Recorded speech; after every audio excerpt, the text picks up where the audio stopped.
सारे बच्चे स्वस्थ हो गए और मस्त हो गए। तो आप लोगों ने पिछले वीडियो जो कि मैंने डाला था कि भाई इंपॉर्टेंट क्वेश्चंस कौन से हैं, आपने उसमें भरमार कमेंट किया हुआ था कि ma'am please complete physics formula बता दीजिए, फॉर्मूला शीट बना के दे दीजिए। तो बच्चों आपकी जो है कही हुई बातें हैं उनको मानना हमारा फर्ज है। तो आपकी ही डिमांड पर मैं लेकर के आई हूँ ये इंपॉर्टेंट सेशन जिसमें बच्चों बताने वाली हूँ कंप्लीट फिजिक्स फॉर्मूला।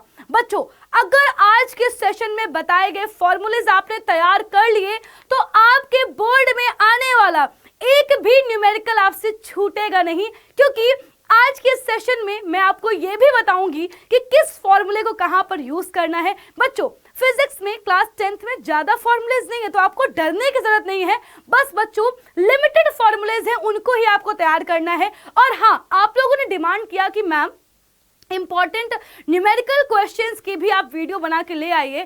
तो बच्चों बहुत ही जल्द मैं वो भी लेकर के आऊंगी, बट उसके पहले आपको फॉर्मूलेज बिल्कुल तैयार करने हैं सो दैट कि आप उन क्वेश्चंस को अच्छे से लगा पाओ। तो बच्चों आज ही आपको इन सारे फॉर्मूलेज को नोट कर लेना है और अच्छे से प्रिपेयर कर लेना है। बच्चों इसके साथ साथ आपके डिस्क्रिप्शन में गूगल फॉर्म दिया गया है, उस गूगल फॉर्म को बेटा जी आपको फिल करना है और आपको ये बताना है कि आप क्लास 11th में कौन सी स्ट्रीम चूज करना चाहते हैं। तो बच्चों हम लोगों के जो टारगेट्स होते हैं वो असल में हम लोग बचपन से ही डिसाइड कर लेते हैं। आप में से अभी भी बहुत सारे बच्चे ऐसे होंगे जिनको पता होगा कि उन्हें डॉक्टर बनना है, उन्हें इंजीनियर बनना है। तो आप लोग कौन सी स्ट्रीम क्लास 11 में चूज करना चाहते हैं बच्चों हमें बताना ना भूले। आपके डिस्क्रिप्शन में गूगल फॉर्म दिया हुआ है एंड बच्चों प्लीज उस फॉर्म को आपको फिल करना है।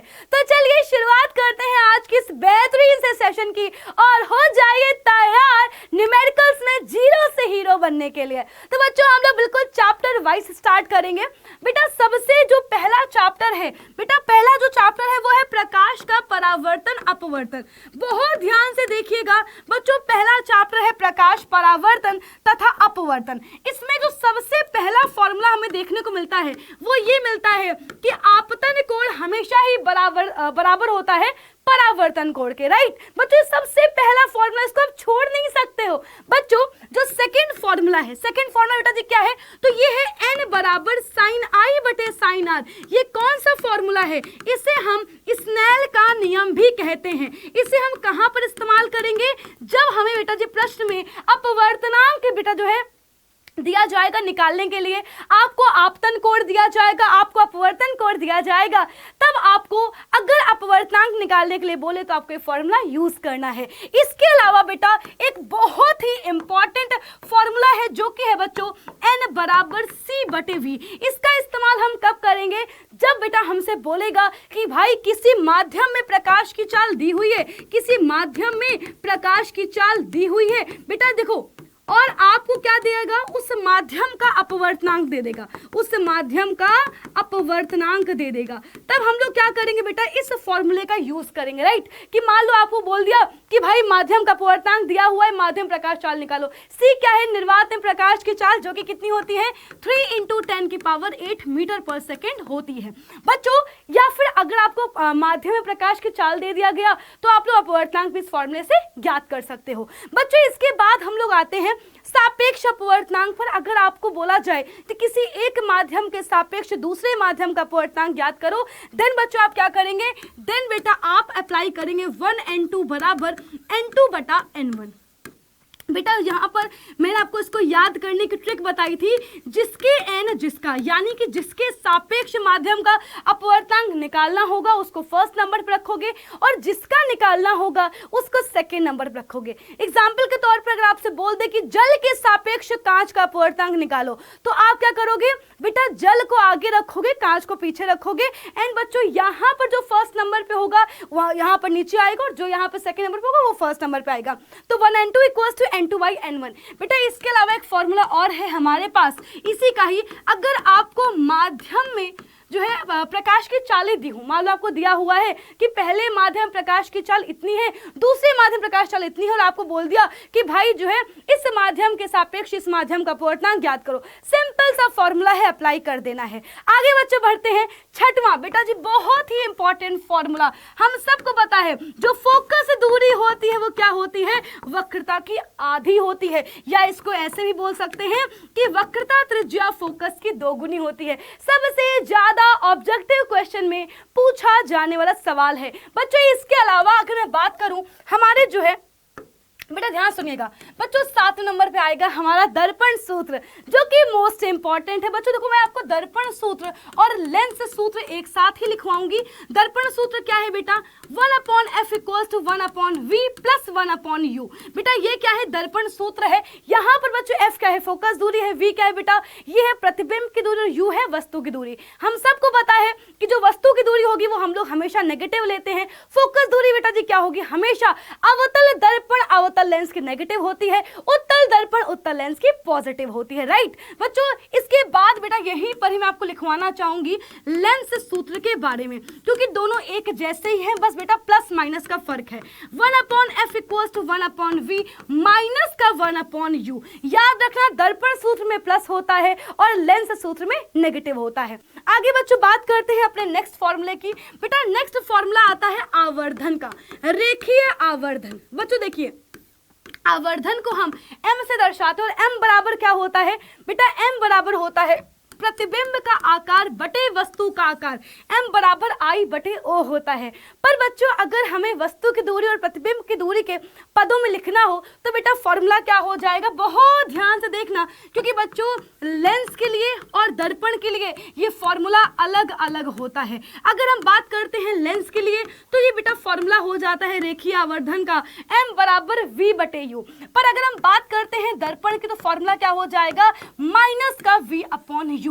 याद रखना कि जब आवर्धन क्षमता यानी कि बेटा जब आवर्धन क्या होगा, पॉजिटिव होगा, इसका मतलब क्या है कि वस्तु का जो प्रतिबिंब बना हुआ है आभासी और सीधा है। जब m की वैल्यू नेगेटिव होगी हम क्या बोलेंगे कि बेटा वस्तु का जो प्रतिबिंब बना हुआ है वो वास्तविक और उल्टा है। इसी के अलावा अगर m बराबर 1 है तो इसका मतलब क्या है कि प्रतिबिंब वस्तु के बराबर है। अगर m की वैल्यू 1 से छोटी है तो प्रतिबिंब वस्तु से छोटा है। अगर m की वैल्यू 1 से बड़ी है तो मतलब क्या है, जो प्रतिबिंब है वो वस्तु से बड़ा बना हुआ है। यानी कि आवर्धन की वैल्यू को देख करके हम लोग प्रतिबिंब की प्रकृति और आकार के बारे में बता सकते हैं। बच्चों इसके बाद बेटा आता है लेंस की क्षमता का फॉर्मूला, जो कि अगेन बहुत ही इंपॉर्टेंट है। बच्चों लेंस की जो क्षमता है ना, यही फॉर्मूले को बेटा हम लोग यूज करते हैं अपने जो है नेक्स्ट चैप्टर में, जो कि है मानव नेत्र तथा रंग बिरंगा संसार। वहां पर बच्चों अगर हमें क्वेश्चन मिलते भी हैं दूर दृष्टि दोष और निकट दृष्टि दोष के, तो बच्चों आपको वहां पर ये फॉर्मूला आराम से लगाने को मिल जाएगा। सिंपल से आपको क्या करना होगा, सिंपल से बेटा आपको फॉर्मूला अप्लाई करना होगा, P बराबर 1/f। याद रखना कि बच्चों फोकस दूरी किस में होनी चाहिए, मीटर में होनी चाहिए, क्योंकि बच्चों अपनी जो क्षमता है बेटा, क्षमता का मात्रा क्या होता है, डायोप्टर होता है। याद रखना बच्चों लेंस की हमेशा क्षमता होती है, ठीक है। तो बच्चों क्षमता दर्पण की नहीं होगी, सिर्फ और सिर्फ लेंस की होगी। तो लेंस की क्षमता का फॉर्मूला क्या होता है, P बराबर 1/f, जबकि फोकस दूरी मीटर में हो। और अगर बेटा फोकस दूरी सेंटीमीटर में हो तो आप साधारण सा ये फॉर्मूला अप्लाई कर देना, राइट। तो बच्चों यहाँ पर देखो मैं आपको दोनों ही चीजें लिखवा दी हैं। आगे बच्चों बढ़ेंगे, ठीक है। अब देखो आपका बेटा जो सेकंड चैप्टर है उसमें आप या तो क्या कर रहे होगे, लेंस सूत्र का इस्तेमाल कर रहे होगे, या फिर तो लेंस की क्षमता का इस्तेमाल कर रहे होगे। सिर्फ और सिर्फ इन्हीं दोनों फॉर्मूलेस पर हमारे सारे सवाल सॉल्व हो जाते हैं। अब बच्चों आगे बढ़ेंगे। अब देखो जो हमारा सेकंड चैप्टर है बाकी उसमें कोई फॉर्मूला नहीं है, फॉर्मूलेज आते हैं विद्युत चैप्टर में। बहुत ध्यान से सुनना बेटा, मैंने आपको फॉर्मूला शीट भी बना के दी हुई है। याद रखना बेटा विद्युत के सूत्र सबसे ज्यादा इंपॉर्टेंट है। सबसे पहला फॉर्मूला क्या है, देखो बेटा सारे फॉर्मूलेज एक दूसरे से कनेक्टेड हैं। I बराबर क्या होता है, Q/T होता है। बेटा Q बराबर क्या होता है, N × E होता है, जहां पर N क्या है, यह है इलेक्ट्रॉनों की संख्या। E क्या है बेटा, एक इलेक्ट्रॉन का आवेश कितना होता है, 1.6 × 10⁻⁻19 कूलम। बेटा इसके बाद क्या आ जाएगा, इसके बाद सीधा ही बच्चों हमारे पास फॉर्मूला आता है विभवांतर का, V बराबर W/Q, जहां पे W क्या है, कार्य है, Q क्या है, आवेश है, विभवांतर का मात्रा क्या होता है, वोल्ट होता है। इसके बाद बच्चों सीधा हमारा फॉर्मूला आ जाएगा ओम का, V बराबर I × R, जहां पर बच्चों I क्या है, विद्युत धारा, R क्या है, प्रतिरोध। बच्चों इसके बाद हमें जो फॉर्मूला मिलता है वो मिलता है प्रतिरोध का। हम सबको पता है बेटा, बहुत ध्यान से देखना, हम सबको पता है कि जो प्रतिरोध है वो क्या होगा, लंबाई के अनुक्रमानुपाती होता है, क्षेत्रफल के व्युत्क्रमानुपाती होता है। यहीं से बच्चों में फॉर्मूला मिलता है R बराबर ρL/A। बच्चों इस फॉर्मूले में रो क्या है बेटा, तो रो है प्रतिरोधकता, जिसे बेटा जी हम लोग विशिष्ट प्रतिरोध भी कहते हैं, और इसका मात्रक क्या होता है, ओम मीटर होता है। याद रखना, प्रतिरोध का मात्रक ओम होता है और बेटा प्रतिरोधकता का मात्रक होता है ओम मीटर।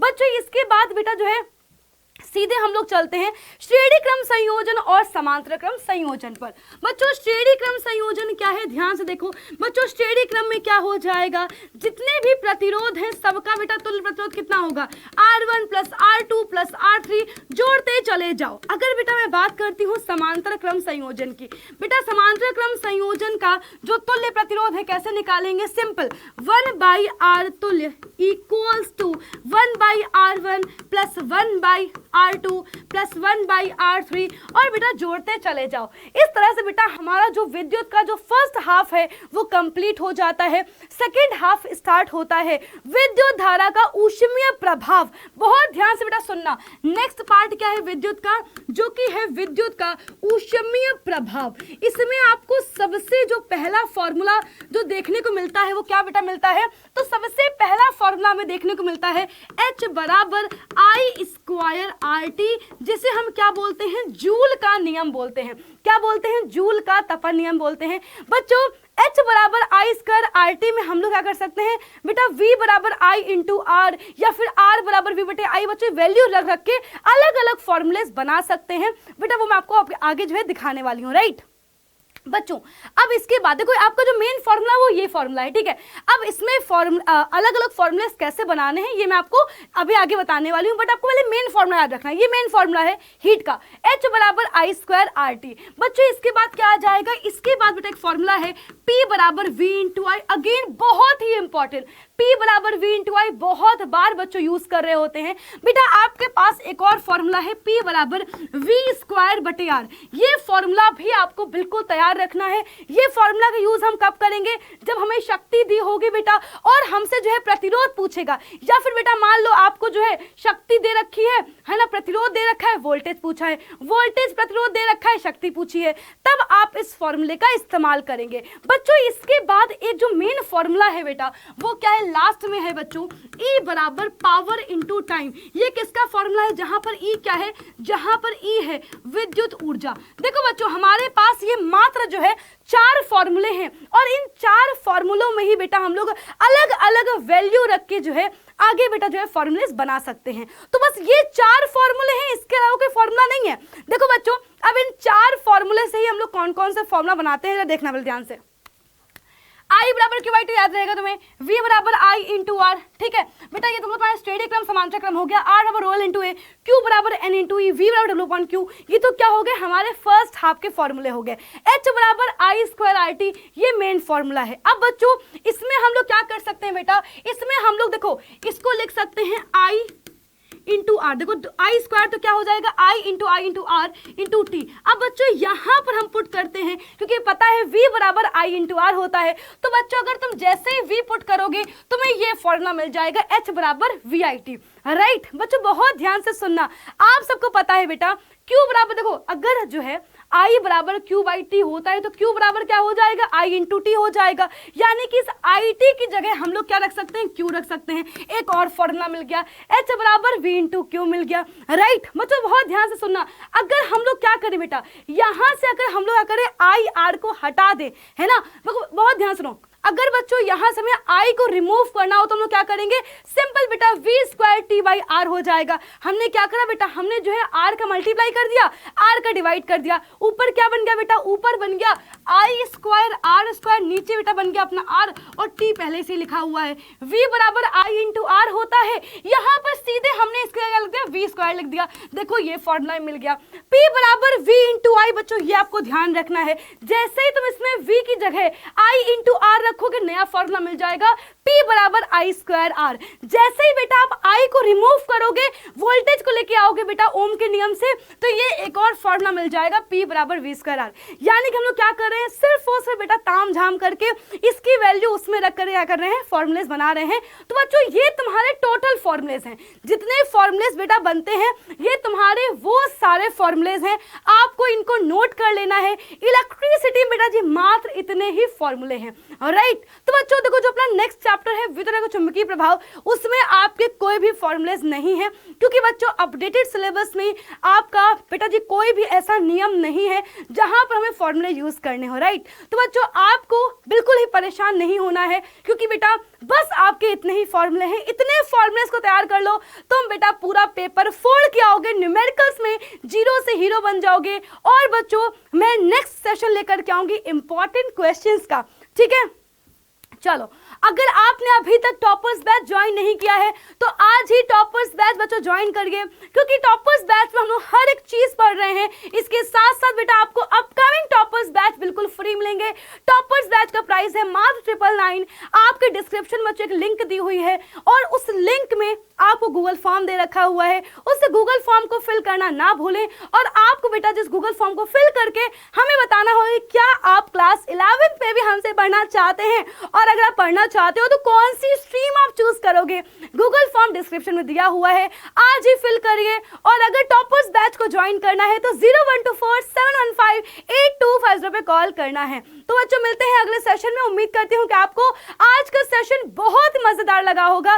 नेक्स्ट सेशन आप किस टॉपिक पर चाहते हो कमेंट करना ना भूले, क्योंकि आप जो भी कमेंट करोगे रुचि मैम आपकी बात जरूर मानती हैं। तो मिलते हैं अपनी क्लासेस में, तब तक बाय बाय, टेक केयर, ख्याल रखो अपना, bye bye and take care.